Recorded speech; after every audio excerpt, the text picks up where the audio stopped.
শীতল পরশুরামকে বলছে আর কয়েক মিনিটের মধ্যেই তোমাকে আর তোমার বউকে শেষ করে দেওয়া হবে। তার আগে তোমার বউ তোমার মুখটা দেখুক। তটিনী একটু একটু করে পরশুরামের দিকে এগিয়ে এলে 15 সেকেন্ড হয়ে গেলে বলরাম তখন ফোন করে জানায় যে বাচ্চা দুটোকে নিয়ে এবার ঢোকো। এদিকে লাট্টু পিকো মাম্মি বলে চিৎকার করে ওঠে। তখন তটিনী ফিরে যায় বাচ্চাদের কাছে। তখন পরশুরাম বাকি গুন্ডাদেরকে শ্যুট করে দেয়। এদিকে শীতল পরশুরামের মাথায় রিভলভার ধরে, কিন্তু পরশুরাম বলে তুমি আমাকে মারতে পারবে না। ও উল্টে শীতলের মাথায় সেই বন্দুক ধরে, কিন্তু হঠাৎ লোডশেডিং হয়ে গেলে শীতল সেই ফাঁকে পালিয়ে যায়। তারপর পরশুরাম বলরামের কাছ থেকে চাবি নিয়ে বাড়ি চলে যায়।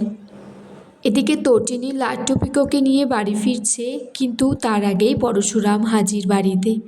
তারা ভিতরে ঢুকে দেখে টেবিলের উপর মাটন, চিকেন এগুলো সব সাজানো আছে। পরশুরাম তখন তটিনীর হাতে সেই বালাটা পরিয়ে দেয়।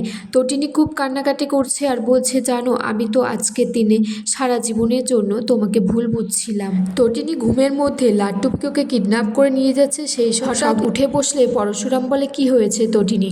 তটিনী বলছে তুমি আজকে যে পাঞ্জাবিটা পরেছিলে না, ওইটা পরে তোমাকে খুব সুন্দর লাগছিল। তটিনী বলছে তুমি আমার থেকে কিছু লুকাচ্ছ না তো? তোমাকে লাট্টু পিকোকে আমি খুব ভালোবাসি, তোমরা ছাড়া আমার আর কেউ নেই, প্লিজ আমার থেকে কিছু লুকিও না কখনো।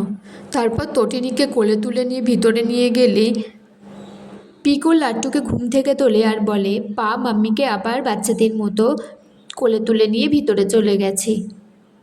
লাট্টু বলছে হ্যাঁ, আমাদেরকে যেমন আদর করে পা মাম্মিকেও তেমন আদর করে। আর এখানে আজকের পর্ব শেষ হয়ে যায় বন্ধুরা।